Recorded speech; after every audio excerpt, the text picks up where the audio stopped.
So if I'm going to ride the Cafe Racer on the street, and I want to, I need to put a license plate on the back of the bike somewhere. Let's figure out how I'm going to do that. Welcome to Urban Monk TV.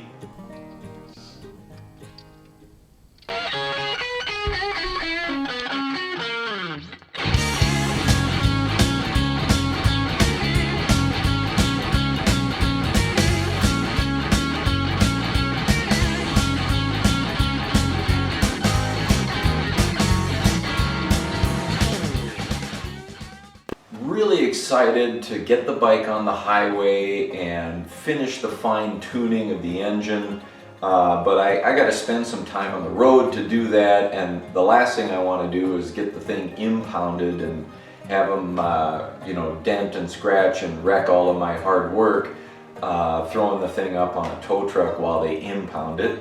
So we're going to try to avoid that. We're going to go legal. I've already put insurance on the bike, which was kind of fun because I've got multiple vehicles on my insurance policy, and when I added the Cafe Racer, the total bill for putting that on there was -$4. So my insurance company is sending me a check for 4 bones, which is kind of fun. And then Rodney, who made the Cafe Racer seat, was asking in my last video, where's the seat? The reason it's not on right now is because I constantly need to put my battery tender onto the small battery here, because as I'm starting it, I'm using that little battery. And as we improve the tuning, it should start quicker and easier when cold. And we can get to a point where I'll be comfortable putting this down. The other thing is that I knew that I would be putting this license plate on, and a license plate needs to have some lights wired to it. And so I've got license plate bolts with an integrated LED light in them, and I knew I would have to run wiring for these, and of course that wiring for that running light that this will get powered from is back under here. So I didn't want to get too committed to having this thing on until I was done with my work under there. So that's why the seat isn't on. But I love it. It looks great. When I put it on the bike, the whole thing, the effect is fantastic. Really happy with it. So if you guys want a custom-made seat like this, Rodney at Allison Sales and Canvas is your man. So when considering where to mount this thing, there's this, but to me this is aesthetically intrusive to the clean line that I'll get here. I took a lot of trouble to make sure that the end of the seat lines up with the bottom of this hub down here, and I don't want anything extending beyond that other than the dark visual mass of the wheel. There was a method to my madness there, and to me this messes that up. Now the upside here, of course, is that the wiring for those LED lights has a very short distance to run, but wiring can run quite some distance, and that's not such a big deal. The other thing I considered was coming up with some kind of a bracket back here, sort of BMW GS-ish. A lot of bikes now going this route. That is probably the most complicated route to go, and you got to be able to hook up to at least 2 points on one side for rigidity. You have to build it extremely rigid because this whole mass is moving up and down, and you don't want it shaking around and making contact with the wheel in any way, shape, or form. So while I believe I could be successful in doing that, it's going to be a lot of work, and every time I want to do any work to the chain or the brakes, anything that involves taking the axle out, like new rubber, I'm going to be cursing the thing. It's going to be in my way, and then of course running the wiring back that far. So that was the other option. I don't want to go that route. And then the third option is somewhere here, mounting off of the bottom of the rear shock, this bolt right here on the swing arm. This is the route I've decided to go. It is the least visually obtrusive or, you know, aesthetic interruptus. I think I made up some Latin there. Mounting it this way is better than this way as far as aesthetics go, in my mind. I just want this thing to disappear as much as possible. But of course there is the technicality that the law says it should be visible.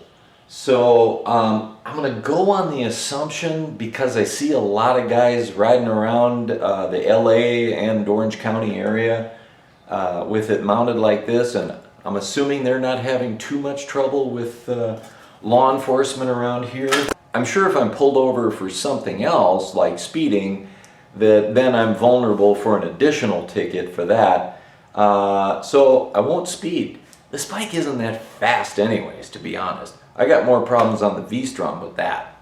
So I'm going to put it here, and the wiring though is going to have to run up the swing arm and then up to you know, the top here where I can tie into that wire loom and the running light circuit. And it's going to need two wires because I'll need both a ground and the hot lead.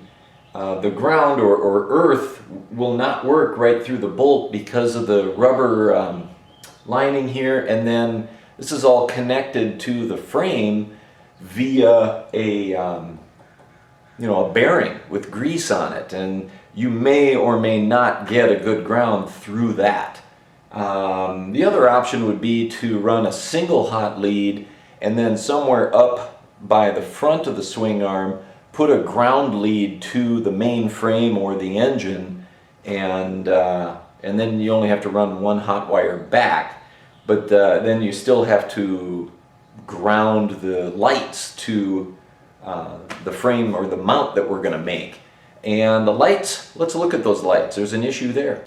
Okay, so these are pretty cool. You know, essentially I have a bolt with a light in it and two leads coming off of each. So there's the LED, and you just, you know, mount this thing pointing toward your plate, maybe in on an angle. Yeah, look at that. This is going to require drilling out the holes a little bit. So, not that drilling the holes out is a big problem, but every single time I run or take the license plate on or off, I'm going to have to thread this in and out of the plate, and so I'm going to need some bullet connectors on here that will fit through the hole, which obviously I'm going to have to enlarge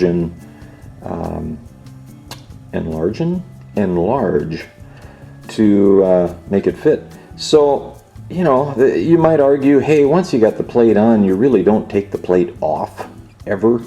You just keep adding stickers to it each year for registration. I could solder them, and I don't know. We'll see what I decide to do. Okay, so I think the first thing I want to do is get the wiring run for that running light circuit. Right here is where I tie it into the wire coming from my LED strip on the back. So of course that has running lights in it. These are the wires from the original wiring harness. They're all hot leads, but there is a ground here also. And let me figure out which one of these was running light. I don't remember.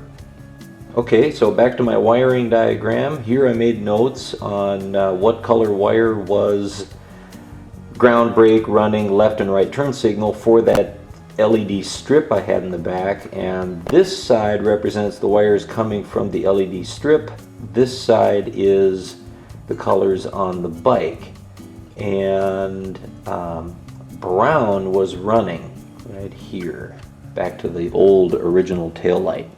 So I need the brown wire.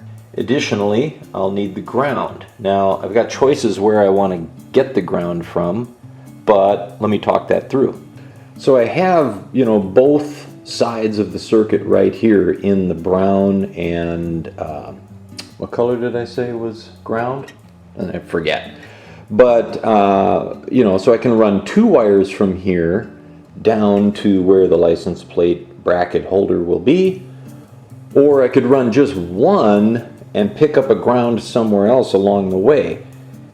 You may say, well, maybe there's a good enough ground right here, but the problem is this whole swinging arm is connected to the frame only through this pivot point, in which there are roller bearings, which are metal, but they're bathed in grease, which is not a conductor, and I cannot trust that I'm getting a good ground in this whole swinging arm piece. So I would rather run 2 pieces of wire down from here than try to tie into a ground. Even there I could, on the engine, I could do that ground, but then I've got a piece of wire here and a piece of wire coming from up here, and then I'm running 2 wires from there back. How do I make that visually disappear? Ultimately, I for sure need 2 wires back here. So these are my lights. The leads here are very small because the amount of draw, power draw here is minimal. I don't need a thick gauge wire to handle the requirements of these lights. I've got all this wire, and it's overkill as far as the thickness or gauge, and maybe I could grab the brown, but it's got a white stripe, or this brown has got a yellow stripe. Gonna be hard to make this visually disappear, and I need 2 of them, so that's maybe not the way to go. What I'm doing to be Mr. Budget is I went looking around the house and I found an old power supply from some electronic device I'm never going to use. This is low voltage, and there are 2 leads here, and it's black. There's a little bit of a white marking on here, but it's not much, and I could kind of work on facing that down. And there I've got enough, I've got enough gauge here to handle the power draw. For an LED light, that's no big deal. And I've got enough wire, so I'm just gonna butcher this thing, and there's my wire.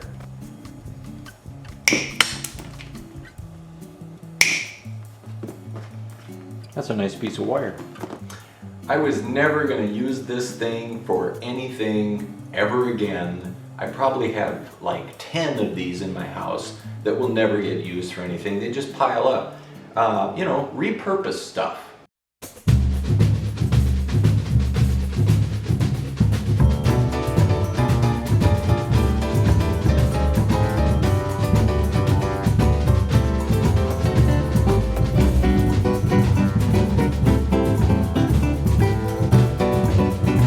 So now that I have it run here, it's hiding along with these wires, it's down here, and I'm off of the top. I realize that I probably could swing down back in here and then get under the swing arm and have it come up here behind. So I'm going to redo this bottom portion and go underneath. You'll still see the zip ties, and I may put a third in there, but you won't see the wire. Okay, so I've got my leads here. I'll be able to tie into running light power there. That snakes up, hiding behind the frame here, comes down with these others, and now it's going under. Let's see if I can show you this. Snaking under the swing arm. I've tied it in here just so that there's a kind of a good pivot point to it. And then, whoa, I'm falling. And then it runs underneath so that it's not seen from the top very well. Just a couple of zip ties holding it there, and I've got plenty of slack back here to work with. for my lights. So I think the next step here is I'll just get it tied in on this end and test with my test light that I indeed have running light power down to the back of the swinging arm. Okay, so I tied into brown and black and white, and if I have the correct wires, then my test light should light when I turn running lights on. It does. Same as back here. Can you see that?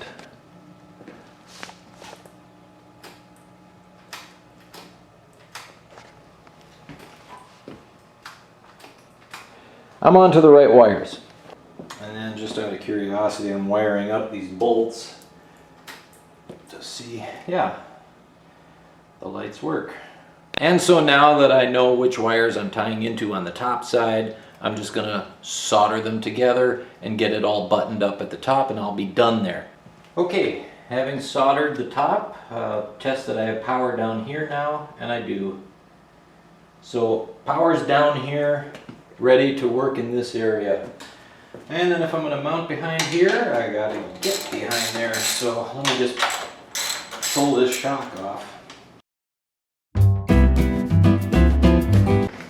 Okay, so if I'm gonna mount something there, I need to know how big a hole I'm drilling in this. It's gonna be a 12 millimeter. And here's my thoughts. What I want to build is just something that, you know, obviously mounts to this and is held behind that shock, but then has a couple of tabs to stabilize it from turning this way.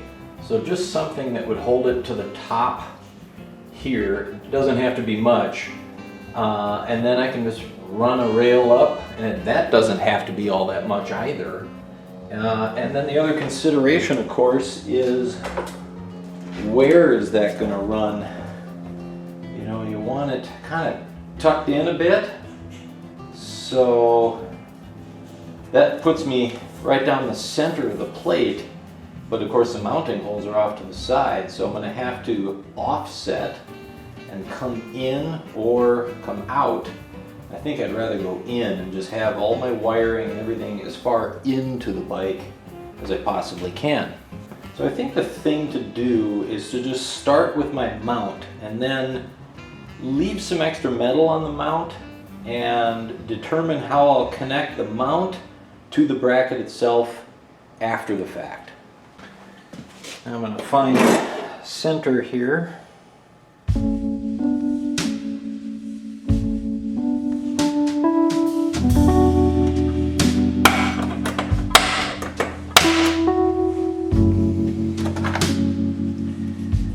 And I need a hole there.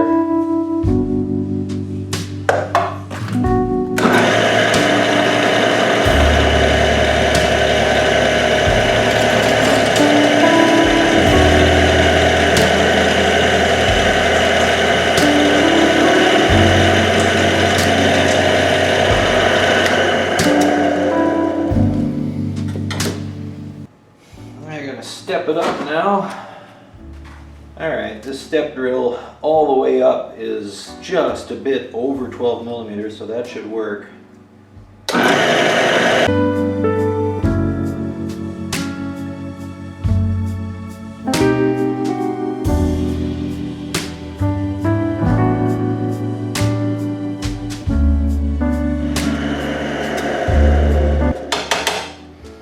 Looks pretty well centered. It fits, so let me just round that off and make it look good.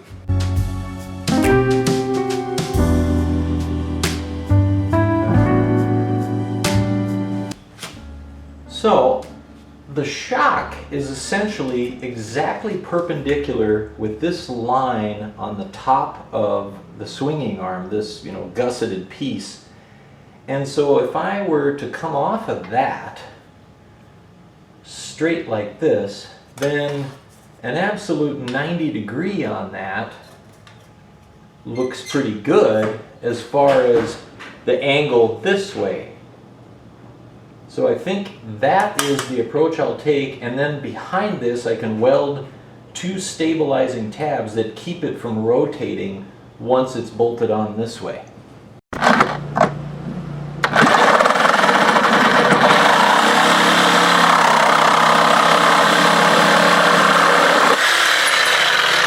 Okay, so I made a line where I want a tab that will keep this thing from rotating on there, and I just found some scrap metal that I'm going to place right on that line and then just weld it on.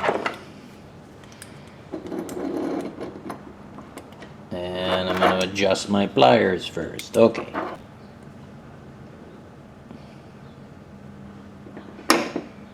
That should work. I'm just going to tack that on.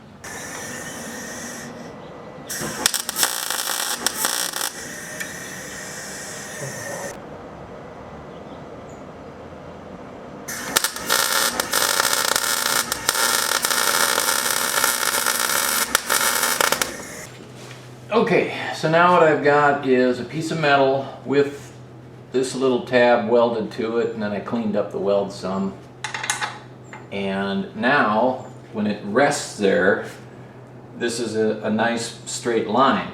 So now, you know, it won't creep this way because it'll bottom out on the gusset. But there's a chance that it could still creep upward, because when you think about this lever, there's going to be some vibration there, and the weight of the thing, it could drive it up. I doubt it. I feel like it's always going to want to drive down, but I do want to put something to keep it from rotating this way. So I'm just going to put the tiniest tab here too, up over the top of the gusset, and then this thing will just go on, and once it's pressed by the shock absorber up against it, there won't be any play this way or that way.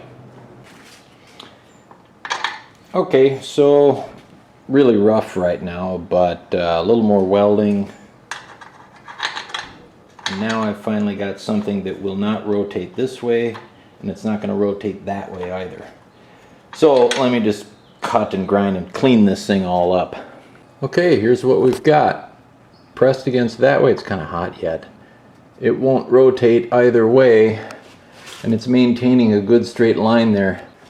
So now, taking another piece of metal here, you know, I'm pretty well lined up with the shock absorber. I like that. And this won't rotate and hit the shock absorber or flop down this way and fall over. Now I just got to get, you know, how deep in here do I want to go? I think the next thing is to work on the mounting piece that will actually hold the plate.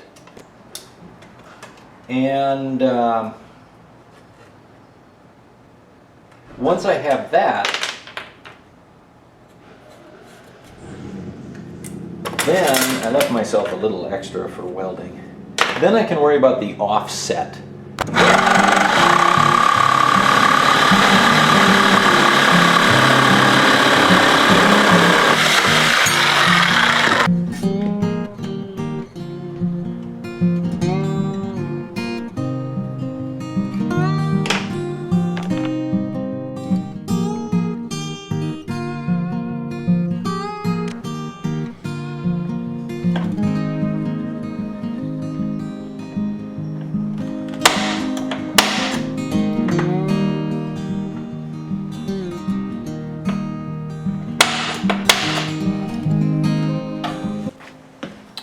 Holes need to be 8mm.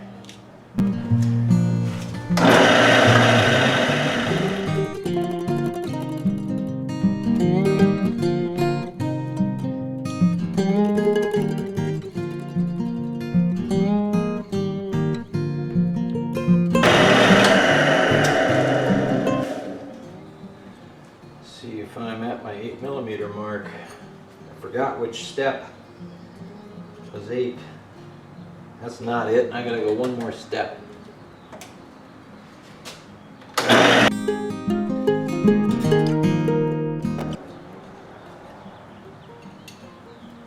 Perfect. Other side.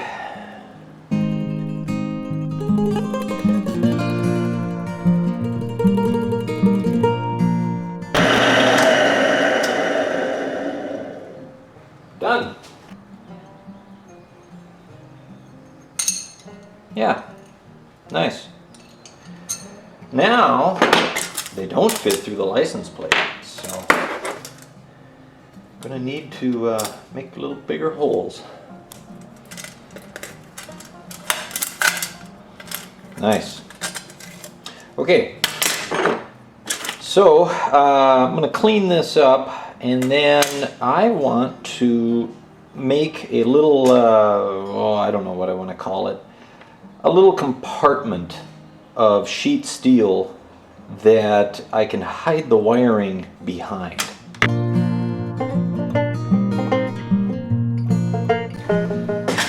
gotta clean up the edges because this isn't a brake, obviously, it's a vise, and it's not quite reaching the ends, but I'll make it work.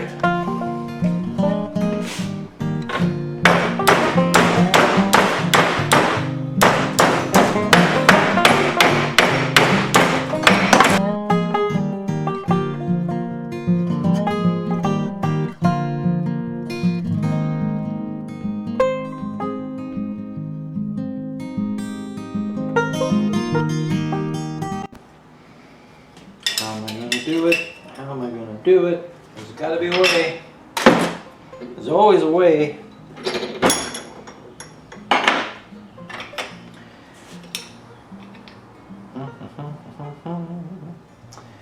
This is too bulky. I need a brake. I should have bought a small brake. Okay, I grabbed 3 files, which when I put them together is about the width I want.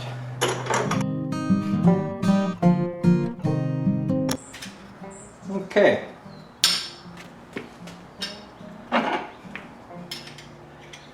Now when I weld that on there, I've got a place to hide my wiring, but I can bend it up and put it back. I'm gonna tack that on.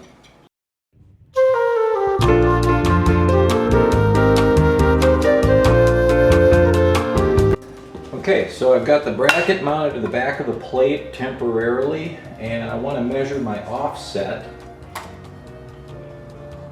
So I may get my body in the way here as I figure this out, but that's about where I want it. Tucked in just slightly. Yeah, that's about it. Got my fingers there. You getting sick of watching me cut stuff? I'm just gonna go cut this. I'll be back with a cut piece. Okay, so there's my bracket. Still quite dirty, but yeah, that's it. Round these off, make sure they always clear the tire. Just want to show you this 90-degree magnet I've got here to hold those two pieces together. So, you know, this is where I'm welding. Right now that's completely loose. The magnet's the only thing holding it there. But it should be a good 90 from what I can see.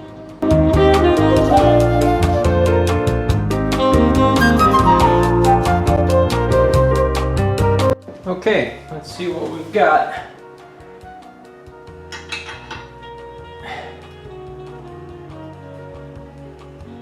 It'll stay. It might rattle a little, but once it's tight too, that'll help hold it. But I think that's gonna work. You know, this guy will be on there, and the plate will mount there. I'm gonna clean up this weld on the grinder, and the wiring is gonna have to wait until after painting. And you know me with paint. I'm gonna end up doing this in 3 steps with, I gotta figure out how to get paint on the inside. I don't want that rusting in there. So there's my license plate bracket. It's built. What you're missing is cleanup, and what you're missing is painting.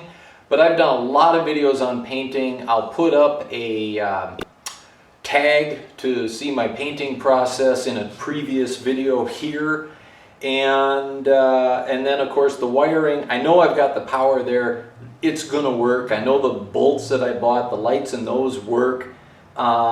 So for those of you that wanted to see this thing all the way through to the finish, it's not necessary because all the pieces are there. You know what happens next, but I have to paint this. I'll circle back with a video and show the whole thing done, but I want to get this out there so people can, you know, see the latest progress. And if you like what I am doing, please give me a thumbs up and subscribe if you want to become an urban monk. Thanks for watching.